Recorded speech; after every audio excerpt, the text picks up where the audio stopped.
Six Batman television show and talk about it week to week. My name's Kendall. I'm Scott. Today we're watching Batman episode 17, True or False Face. Originally aired March 9th, 1966. Written by Stephen Candle. Directed by William A. Graham. Today we got a new guest villain, False Face. As regular listeners know, every time a villain appears for the first time, we go into our history with them. I have no history with this character. Yeah, so it turns out I have read comics with him in it. He has a couple appearances in the Batman 66 books. However, I don't remember his appearance in any of those. So, whatever. But previous to this episode, he only ever appeared in one issue of Batman, the comic books from 1958. And it doesn't look like it gets a lot of reprinting. So, like, I don't have any experience with False Face. Going into this episode, I actually thought he might have been invented for the show, but in doing my research, I was like, oh, I guess he was in one issue. And then there's been like tiny like cameo stuff and like Batman the Brave and the Bold like every once in a while. But it's always like comes back to his depiction from this show, whereas the comic book version like never gets any love. Gotcha. Does he ever come back in the comics? Yeah, he's in 5 issues of the books. Issue Weird. 7, 11, 13, 23, and 30.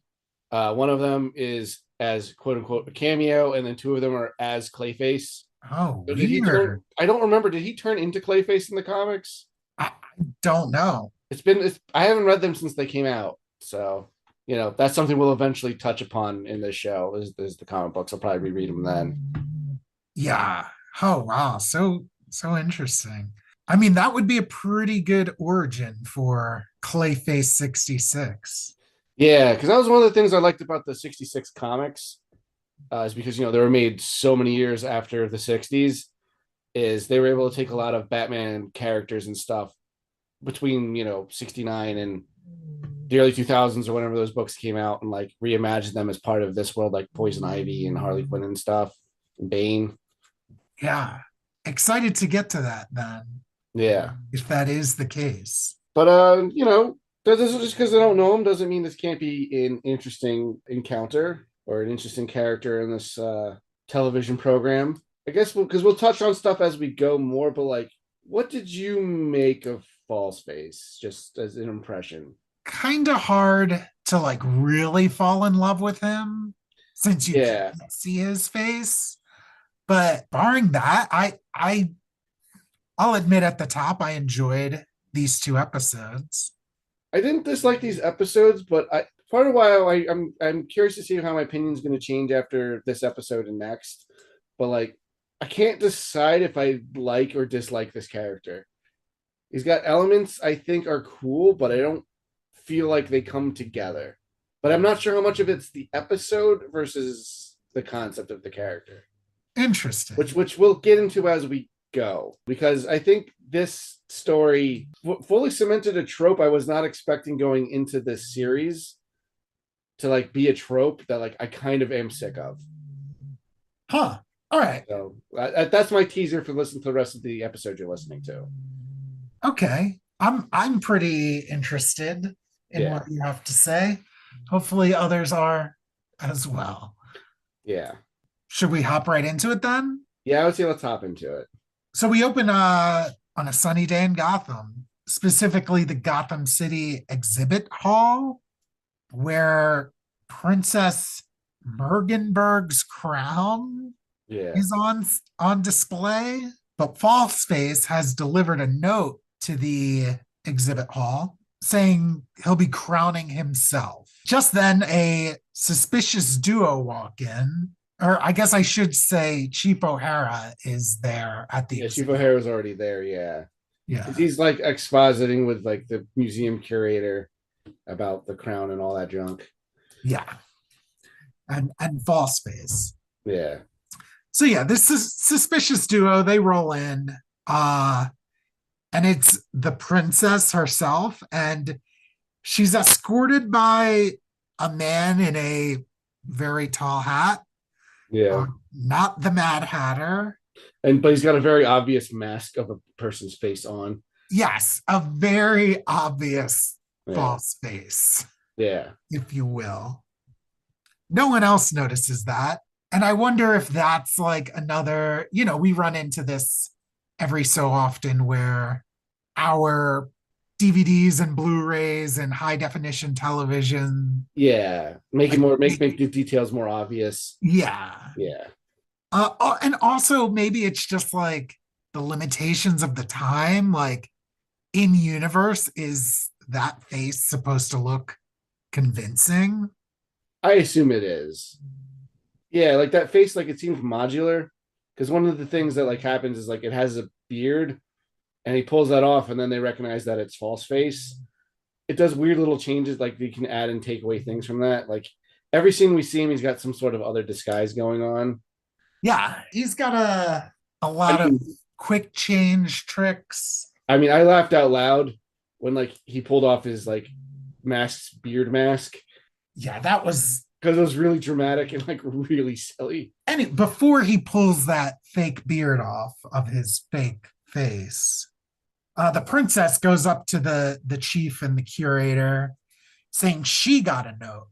Her note says all that glitters is gone, Yeah, which is an obvious subversion of all that glitters is gold. It's exactly. signed FF, and they keep referring to him as FF, and I keep thinking Fantastic Four the whole episode. Yeah, they do refer to him as FF a lot, and that's the shorthand I've used for my notes this episode. Yeah. See, I didn't. I just wrote false face in my notes again and again and again. I should have used FF. Yeah.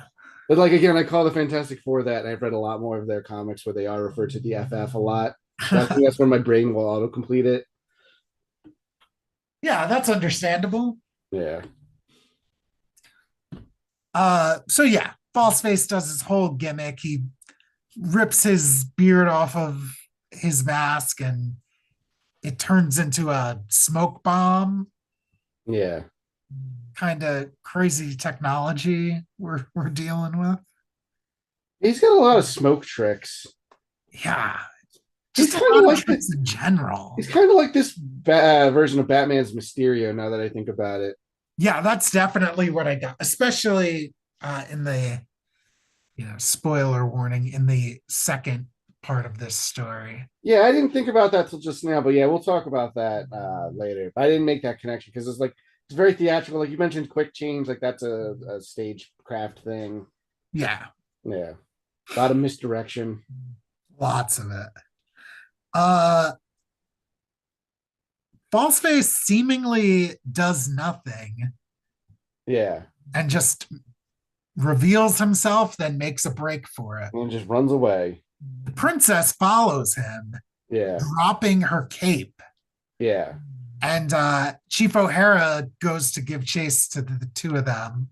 And the cape inflates, like a rat, blocking the doorway. like a raft. Yeah, I got curses foiled by a balloon because they just cannot get past this. And like this whole scene. So I know we talk about how ineffective the police force is in the city, but to be fair, we don't spend a lot of time with them outside of like Chief O'Hara. And like this confirms he is the worst cop. Oh Me. yeah. They just can't get past this. Like you can easily just push it out of the way. Yeah, it's smaller than an inflatable bed. Yeah. Uh It's we'll get into O'Hara more as we go, but like he's very frustrating to me in this story. oh, he's very incompetent. Yeah. I feel like we see a bunch of incompetent cops this story. Yeah, this kind one thing that's kind of cool is this story kind of involves the police a lot more than usual. Yeah, a lot more. The police take the crown, which seemed to have been Falseface's target, back to police headquarters. Yeah, they take it in the whole display case. They have it. But before that, isn't they get in their vehicle and try to chase away? Because then we see it pass behind a building, and it changes from like a whatever disguise it was to like a bakery disguise. Like Oh gosh, yeah, you're right. yeah, Yeah, False hops out of that after the police do like clicks his heels up in the air and like that. Then we cut to credits, right? we're not at the opening theme. Okay. But yes, yeah, they did give chase. So Falseface hops into what seems to be a police vehicle. Yeah, I thought he stole a police vehicle, but I guess that's what this is his like chameleon truck or whatever they call it. Yeah. So the police are giving chase, but the truck he's driving manages to go behind a building, causing the police to lose sight of it. And when it comes out the other side, yeah, like you said, it turned into a baking truck. Which the effect is just they had two vehicles and one was behind the building and just drove out from behind it. Oh, of course. Yeah. Uh, but yeah, the police drive right past it because that's not what they're looking for. Yeah. We'll get to that in a moment. I want to I touch mean, on. I like the idea of that. That's kind of cool, like a cool challenge for Batman. Oh, very, very cool. But it goes into the incompetence of the police. Yeah. That happens. They take the crown to police headquarters. They go to open the case and they notice that the top is just like plastic wrap. Yeah, it's false. It's a false top. And the museum curator examines the crown and surprise, that's false too. So the cops, they realize they've been He'd already had it. he had already had it. And there was nothing they can do. Yeah. Now, they seem familiar with Falseface. They Yeah. mentioned that they've battled with him before. Yeah, they're just doing the thing where like every villain already exists. And they even seem familiar with his vehicle that can change. Yeah. So it's like kind of frustrating to me that they're just Yeah, it did bother me more than this stuff normally does in this show. yeah, they're just like blindly, like when they're giving chase, it's like, okay, you lost sight of him. Maybe just take account of your surroundings. And I think of what bothers me about it is like narratively, there's so many more cool things they can do with someone who can just disappear and blend away like that they don't capitalize on. You know what I mean?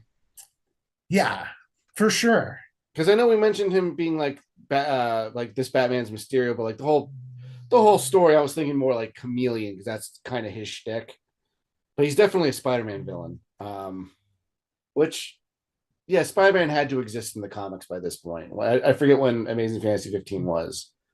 Yeah, and I feel like both chameleons in Spider-Man issue 1, right? Yeah, he's super early. I don't know if Mysterio exists yet. Mysterio's pretty early too. I know Yeah. he's Ditko creation. Yeah, I know almost all of Spider-Man's like main rogues gallery you've heard of are like in the first like 50 issues.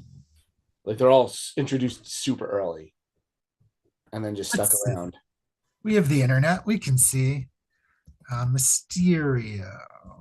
Spider-Cast 66. Ugh. Yeah, Mysterio first appeared in June 1964.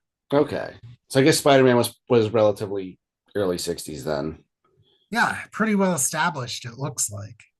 So the cops, they don't know what to do, so they do what they always do. Alfred is, of course, the one who answers the phone. He goes to get Bruce and Dick, who are just hanging out. I feel like Bruce is reading the newspaper. Yeah, He's studying botany. yeah, he's trying to identify like photos of trees. Yes. And he is, I mean, for all the cool things he does, Yeah, he's able to beat these super criminals. He's usually the first one to solve the Riddler's riddles, but he is the most unconfident student. it is strange how often that is a thing. Yeah, like he's usually studying something and he's like, oh, I'll never get this. He goes on adventures that involve solving super science like every week. Yeah, just have a little more But faith. then he's like, golly, Bruce, I don't understand what an elm tree looks like. And I'm just like, I know what the difference between those trees. I had to learn that in Boy Scouts. Like, and I'm not a crime fighter. Yeah, the city is counting on you to be. I don't have an atomic piler under my mansion. Like, I don't have like the most advanced crime like in molecular analytical machines. Like, spoiler alert for later in this, they have an intergalactic radio. We're not even landed on the moon yet in this world. Like, Yeah, I noticed the intergalactic radio. That's not yeah, this episode, Scott. that's the second half, but I wrote it down because I was like, do they understand how humongous a galaxy is? I don't Like, think they do. yeah. Um, but yeah, Dick just needs to have a little faith in himself. Batman and Robin race to the Batcave, and now we get our credits. So I was jumping ahead a little bit because in the credits we get to see, they have the spot at the end for the special guest villain, and it was question mark as false face, and I thought this was a cool stylistic artistic choice. Is like nobody knows who false face is. It's like, oh, they keep it hidden from the audience too.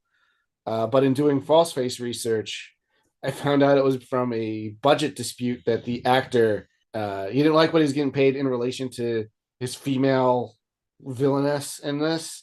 So he kept his name off the credits initially. But in the ending credits of the second episode, they do reveal that he does get a credit. He is Malachi Throne, which Malachi is a cool name. But I Is don't it know him. I don't Throne? know him from anything else. Yeah, no one I ever heard of. But yeah, apparently, because of the question mark and how many celebrities were looking to get into this show, like there were rumors going around like, oh, is it Frank Sinatra? Is it Sammy Davis? Yeah, there was a lot of people apparently speculating. But yeah, it's just this person that I've never heard of. Oh, apparently he does show his face. Malachi Thorne was shown with no makeup on during the episode when Falseface was an imposter armored car guard. Ah, so that's him? Yeah, that's him without the mask. Cool. But yeah, so he's only in this one storyline as the character never returned as the false face mask, scared younger viewers, which I kind of get. It's pretty unsettling. I don't know See, if I it don't would know. scare me as a kid, but Yeah, see, it's the thing is, it's a little off topic, but we were watching Raiders of the Lost Ark yesterday, and like we're talking about the parts that because my brother and sister went over and she's never seen it, and we just put it on to have something on. I was talking about all these parts that like scared me as a kid, but like because you get through it at the end, like I think because Batman is on the case, it wouldn't have scared me because Batman's going to take care of it. Does that yeah, make sense? Yeah. no, exactly. Yeah, it's like, you're afraid of monsters, but like if monsters exist, so do these heroes that defeat monsters. So you're all Yeah. right. Yeah, exactly. Like the real Ghostbusters, like the ghosts in it scared me, but the Ghostbusters were there to take care of it. So I didn't, I could get through it. They were there to bust them. Yeah. Bustin made them feel good. No, like the Boogeyman episode gave me like nightmares. It was scary. So at police headquarters, Batman is I feel like it's kind of a trope. Batman is clued in on a supervillain and he just gives a whole monologue about their modus operandi. But a cop interrupts and Batman has a message. And this old man walks in, Mm-hmm. approaches this grown man in a bat costume and I thought this was funny. Yeah. asks, are you Batman, Sonny?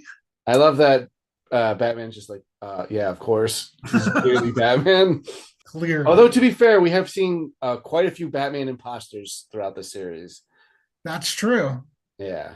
But I don't believe that they would give themselves away like that.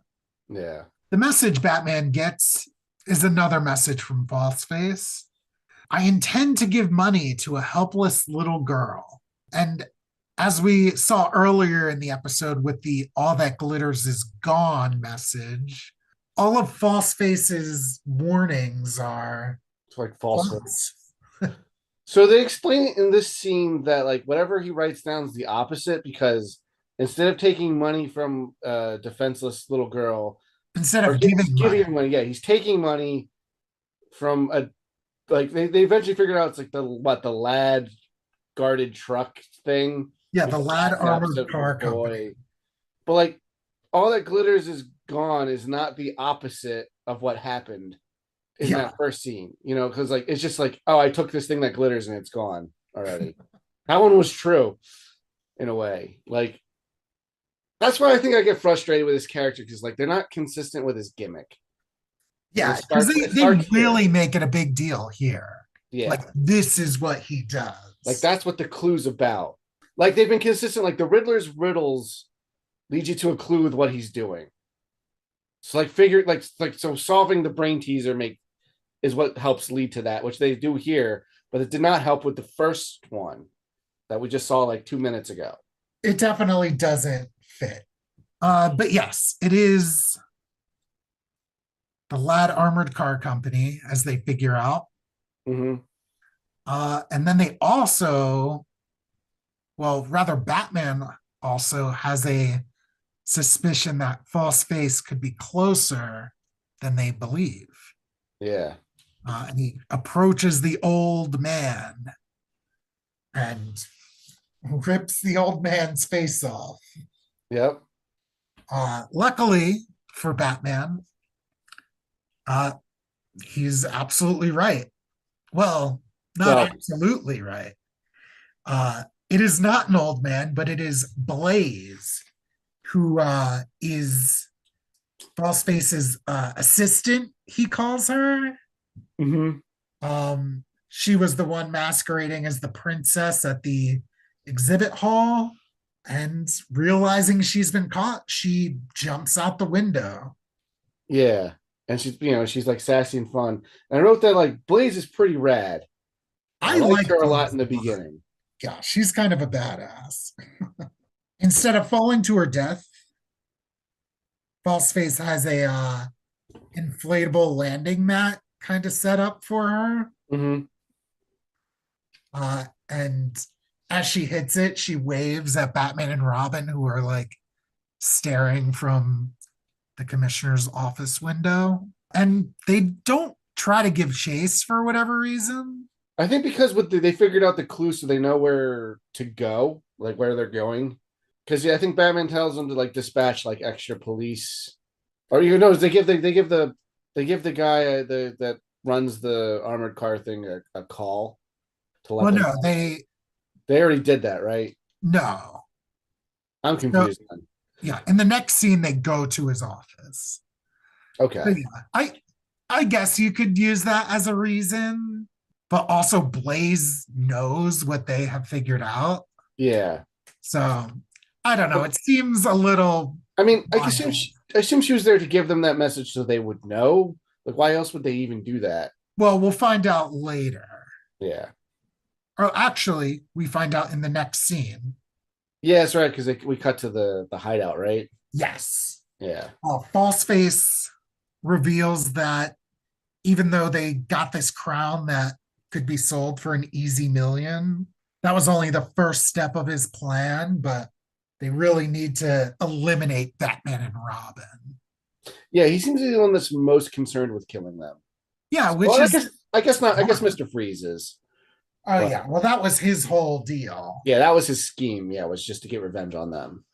Because it seems like with Riddler and Joker and Penguin, like they want to do other things, but if the opportunity presents itself to kill Batman, they will. I Yeah. guess Mad Hatter was his thing was also to get revenge too. There's lots of revengeance happening in the show. So after this, we cut to the Lad Armored Car Company. Batman is informing the president, manager, whatever, uh, that one of their cars might be in danger. He confirms that there's already a car that's running late, and that car was supposed to head to the Gotham National Bank. Batman and Robin, with this information, they call the commissioner, tells them to send any spare officers they have to the bank, and they head there themselves. When Batman and Robin arrive to the bank, they see the armored car and two guards loading some money into it, Mm-hmm. and everything seems to be normal. But as we kind of already alluded to, everything is not normal because Batman knows that licensed security guards would never park in front of a fire hydrant. Yeah, and that was the small clue that gave away that one of them is false face. The clue that gave it away to me is the Dutch angles Ah, so because the smart. camera's crooked whenever he's there, even if he's in disguise. Because that's how this show does to their villains.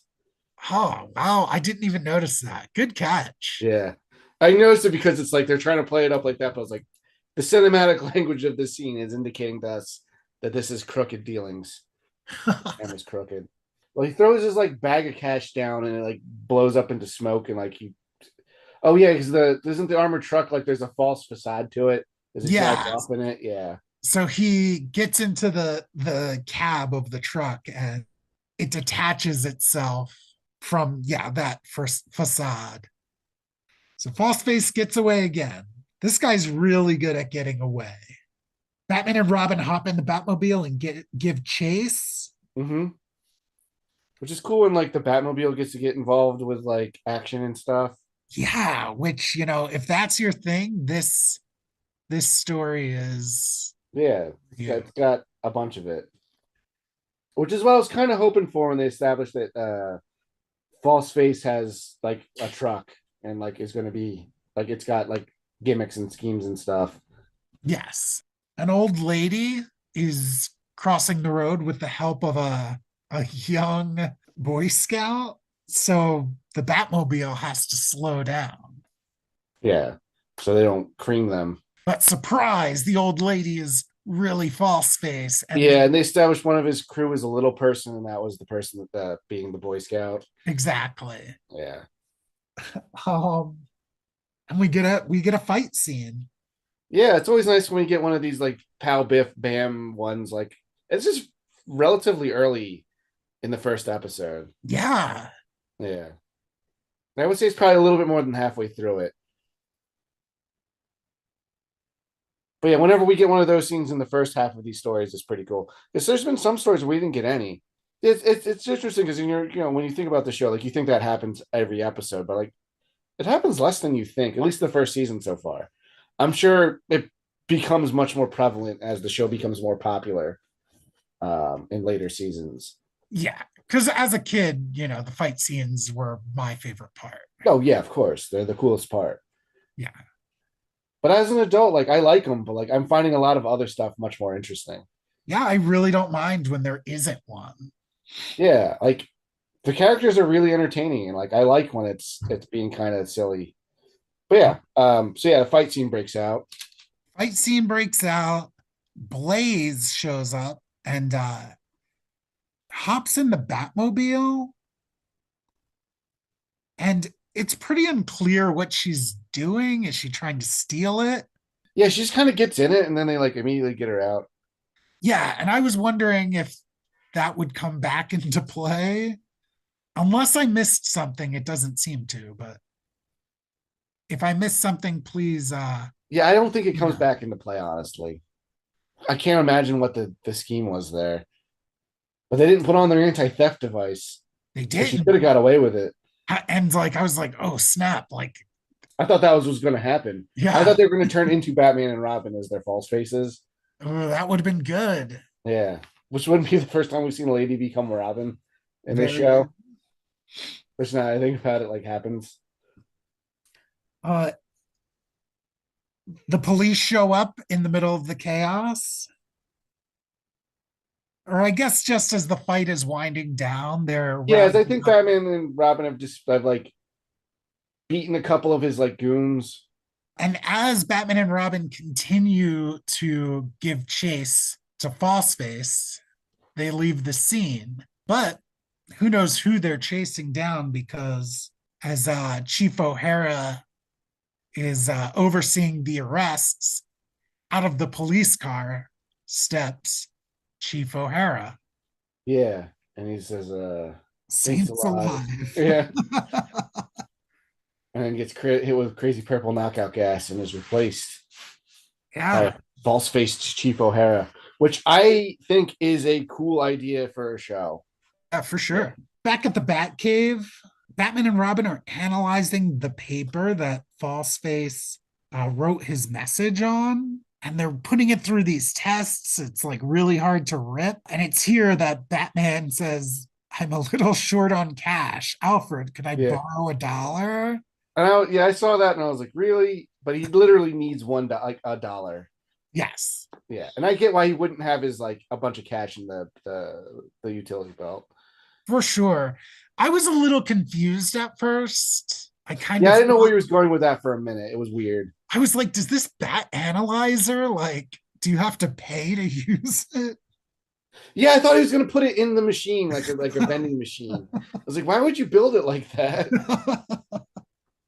But um, no, he needs to like analyze. He's analyzing a dollar bill versus the paper because he has a suspicion that's the same kind of paper that they print money on. and his suspicion is confirmed. Yeah, Yeah, it's pretty much not that it's really paper, but they call it yeah, but paper for here. lack of a better term, calling it paper makes it's just shorthand. But Yeah, I know, yeah, I know we all know money's not actually printed on paper, yeah, which I think is part of the point of this scene, because the point is like if he's getting that stuff, he must be counterfeiting, because this is the actual stuff that they make paper on, which money. makes sense. Counterfeit money, it's a false, you know, Yeah, it feeds into his scheme for sure. or like his general motif. Knowing this and knowing that the only place he could do this is a banknote printing facility, he and Robin head off. And when they arrive, no one's there. Except for like 10 million signs. There's like a lot of signs like this is the banknoting place, warning, danger, and all these things. Like, oh my God. I did not notice them all. I don't know how you couldn't notice it. They're in the frame more than Batman and Robin. Amazing. I guess I was writing a note, maybe. Yeah. Yeah, But my that note did is so many signs. amazing. I mean, consistent, you know? Yeah, I love it. It was really funny because it's supposed to be like Batman was just saying like nobody knows, like only few people outside of the government even know about the secret paper money, and it's just like super labeled all over this building. I did have that when they go in, it looks more like a box factory. There are a lot of boxes, probably to, so they don't have to build Yeah, they actual. don't have to build a set, but the way the show is like conditioned me when I see a bunch of stuff that's easy to destroy, I'm expecting them to be throwing people through these big walls of boxes. It doesn't happen. I'm very disappointed. Yeah, instead, they hide and they just want to see who's going to come in. Yeah, of course. So we get a gentleman seems to work there, nothing out of the ordinary. I mean, I would have suspected it was false face, but the camera was straight. So Oh, gosh. Yeah, I wish I was paying attention because I truly I was suspicious of everyone yeah. this whole entire Oh, if I episode. was Batman, I would have been very suspicious of this dude. But Uh again, that's why it might be like fun. Like that's a fun idea for like a Batman character. You know? yeah, because Batman can't just, especially this Batman, Yeah, you know, you're not just gonna clock everyone. yeah. Like there's no like DNA spectral analyzer or whatever.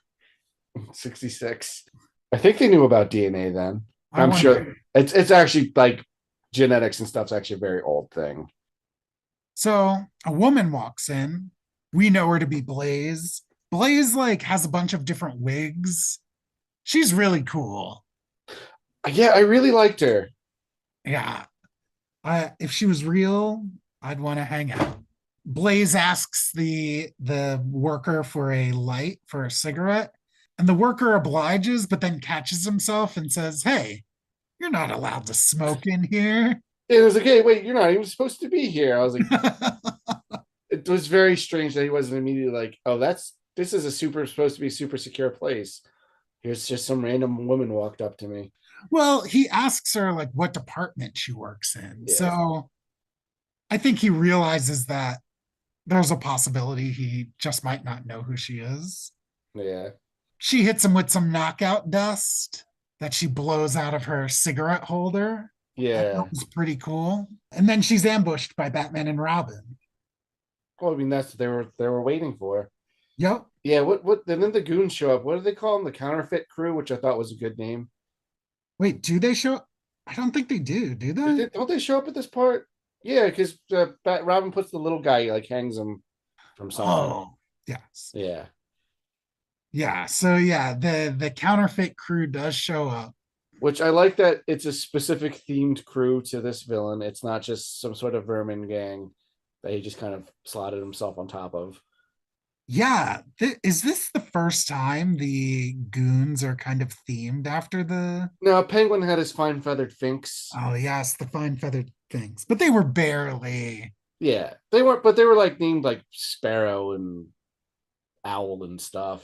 I That's don't remember true. what their names were, but their names were birds. One of them was Hawkeye, I remember. Yeah, yeah, yeah. See, I don't even remember that. I'm terrible with names. I just remember that because it's like, oh, that is an Avenger. Yeah. And then I guess Blaze isn't really like themed to be like false. Yeah, I guess. Yeah, I She's just don't kind know. of called that. Like her name's got like her thing is she's got nothing to do with like fire or anything. Yeah, they did say at one point when she jumped out the window, Batman said she's as elusive as a flickering flame. Yeah, that's the only time they do anything fire related with her. She's a very cool lady. So yeah, the goons show up. There's a short fight scene, which like wow, another one in the same Yeah. episode. Yeah, it's a really short one though. Yeah.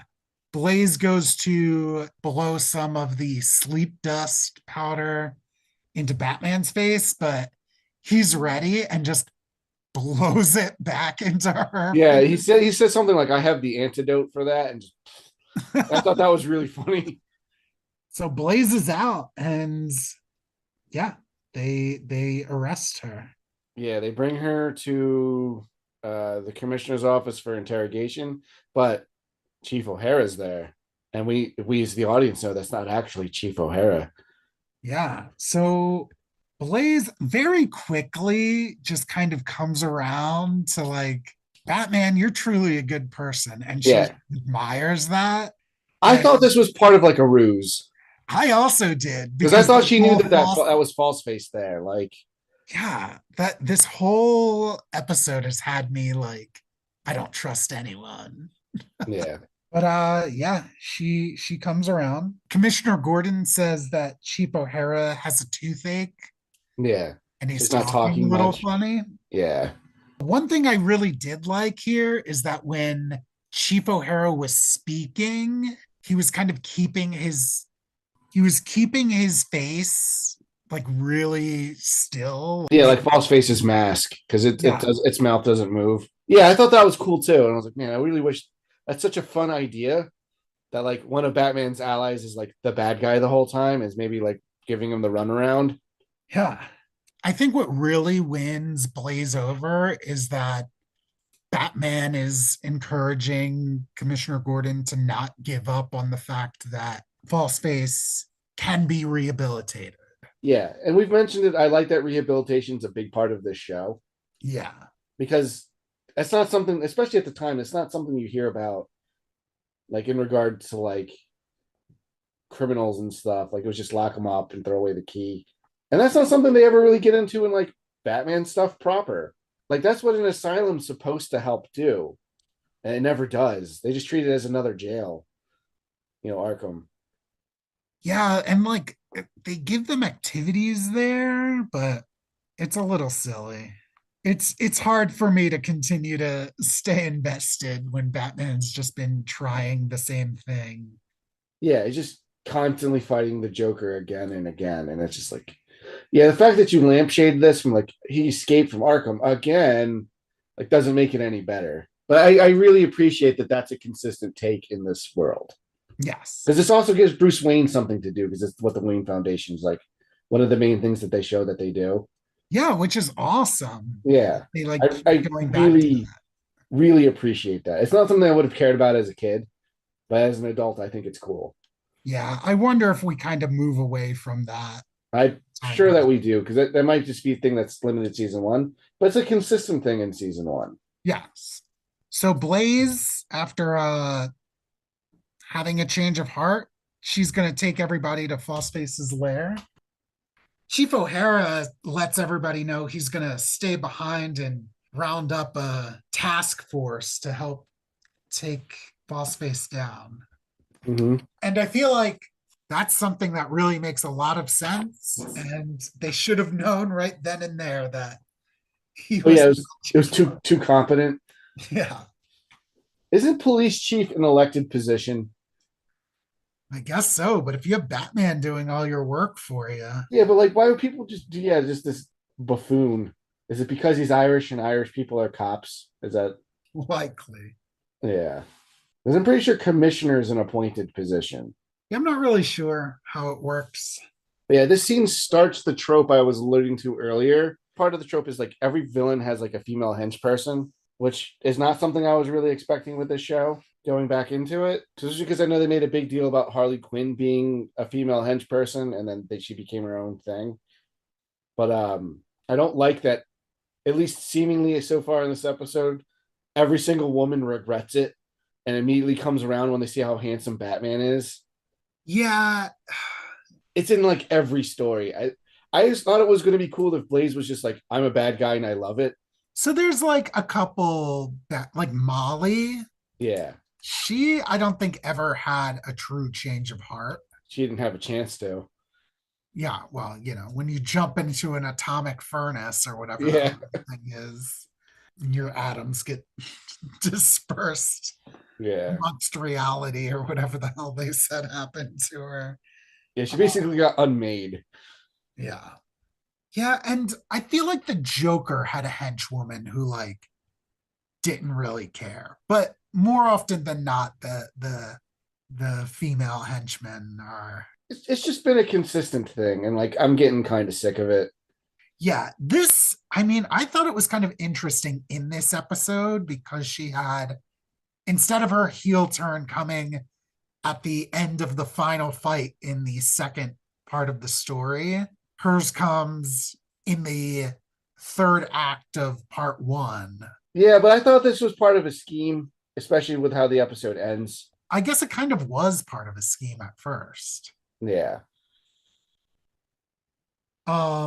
Because as we see in this here scene, Blaze leads Batman and Robin to an abandoned subway stop. no, it's not Um, abandoned though. I think they said that the stop was abandoned, but the I guess because they're rails still were still in use. okay. I guess that's what it is then. Because Um, the subway still rolls through there.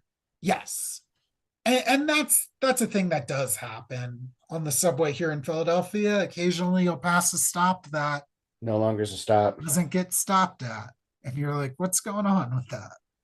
Yeah, And it's probably a super criminal's hideout. It's here that the dynamic duo really begin to like give Blaze the benefit of the doubt and like let their guard down a little bit. So Blaze asks Batman for a piece of candy, yeah.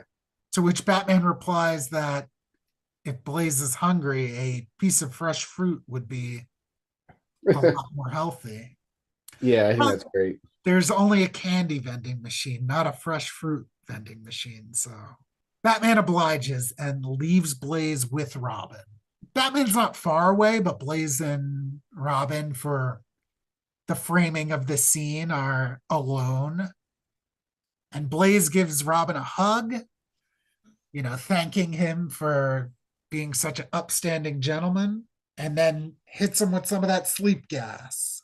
Yeah, out of like a hair clip she had. Over by the candy machine, Batman approaches, and there's no candy in this machine, Yeah, but there is false face.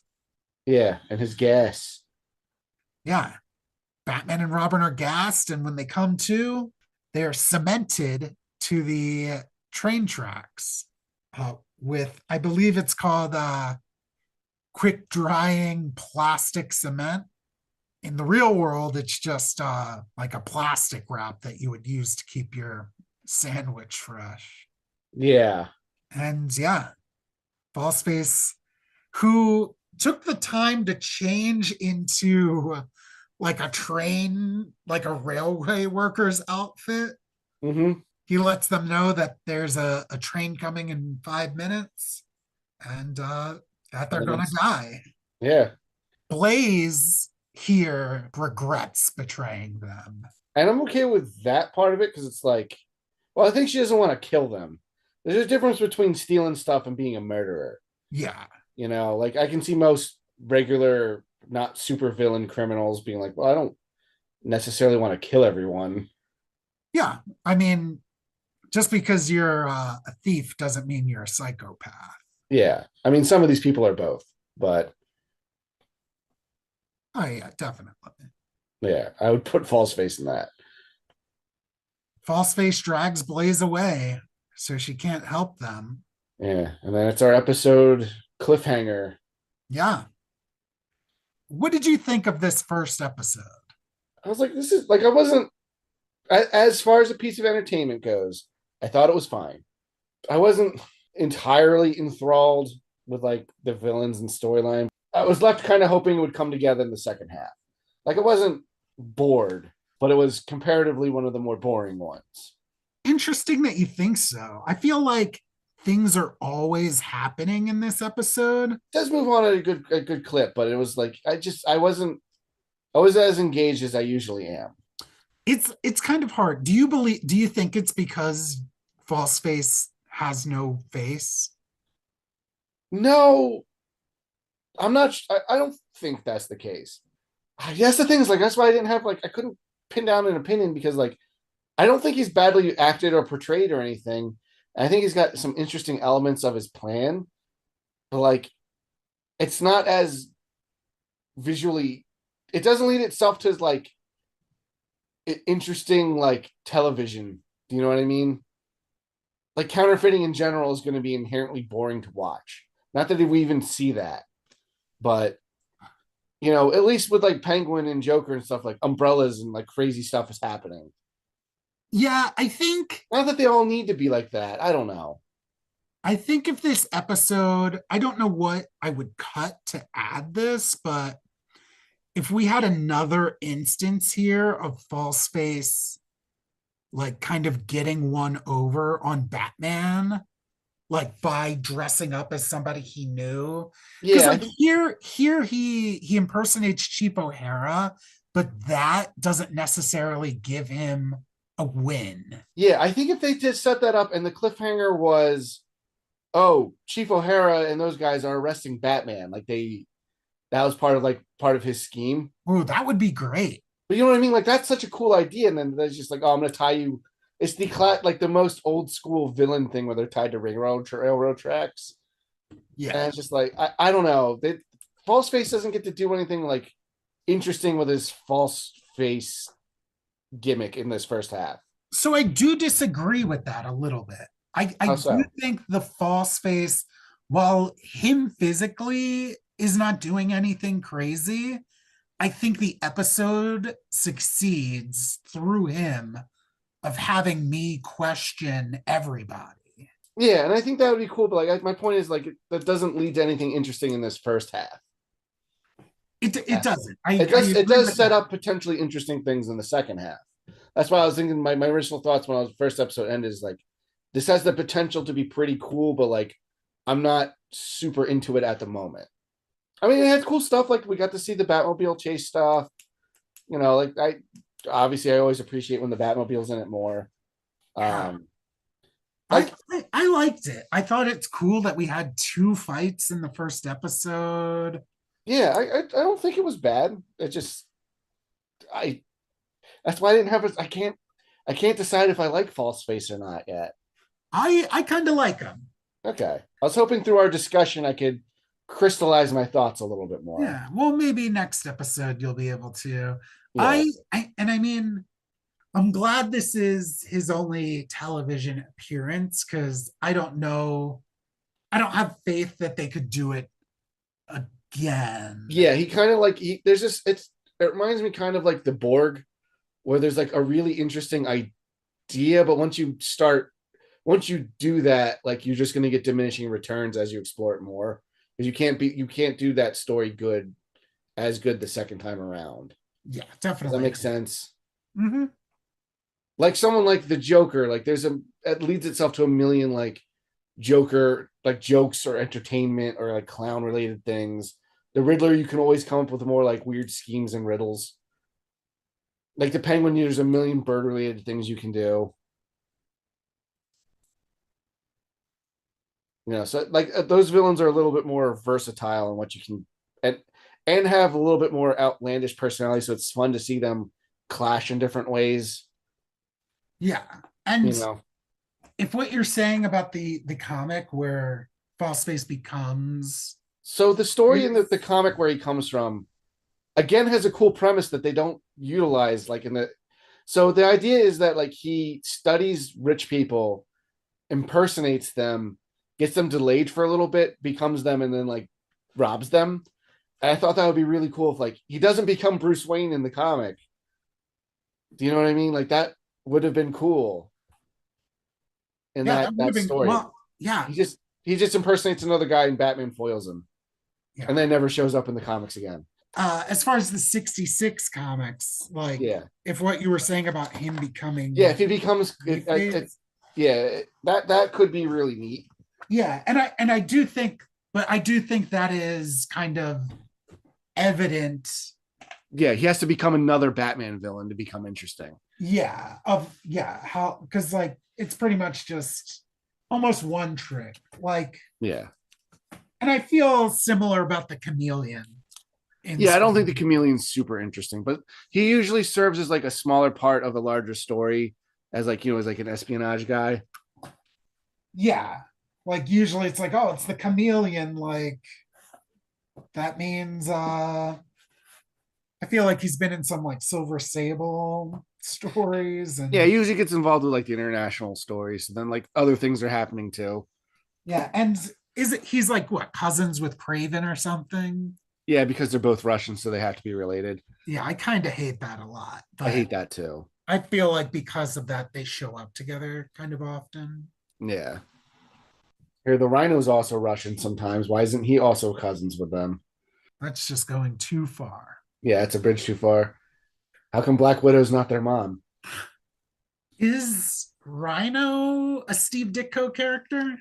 I don't think so. Steve Ditko wasn't on the book super duper long. I know No. he and Stanley had a lot of big clashes about the direction of the series. And like, I think Stanley was right in the directions they wanted to go. I'm probably controversial opinion, but like, I'm not a huge Steve Ditko fan as like a person. I like Ditko stuff. I His think art's okay. Like I'm not. He gets a lot of gets credit with Spider-Man and Doctor Strange and stuff. I'm not going to take that away from him. oh well, I his Yeah, Doctor Strange art I think is amazing. yeah, Um his Spider-Man less so. And I believe that the Spider-Man books are like pretty messy, yeah, like storytelling wise, even. yeah. Um, I think Amazing Spider-Man, this comic, becomes the series we know and love when Ditko leaves and Romita Senior comes on, yeah, for and then sure. that's when that book's firing on all cylinders for years. I really like kind of how weird Peter Parker is in those Ditko stories. We should probably just do an episode on this on the '60s Spider-Man comics because I would be into it. we both have read them. It's contemporary with the show, and like I know we both have like a strong fondness, obviously, for that era of Spider-Man. Yeah, I mean, I would definitely like to do that. Yeah, Yeah, maybe we'll do that. yeah. We'll We'll save save this for that. Spider-Cast for another day. Um, Because yeah, I know the plan is eventually like to mix it up every once in a while. We're gonna do stuff related to Batman '66, but because we'll eventually run out of material to talk about in terms of this. But that yeah, said, I also think it's fun to just take a break every now yeah, and then. and see how things interact with each other. Because like, yeah, we're talking about these books like they are contemporaries of the time, and this character is similar. I don't think Face was ripping off Chameleon or Mysterio or in any way. Being like a disguised person is an old trope. Yeah, especially in like these adventure stories. Yeah, it's just we're most familiar with superheroes, and Batman and Spider-Man are my two favorites. So your brain kind of connects them together in certain ways. Yeah, You know. definitely. But yeah, tune in next week, everyone, to see if Batman and Robin die. Uh, I think we say that at the end of every first half. well, you never know what's going to happen next. That's true. So we'll catch you here. Same backcast time, same.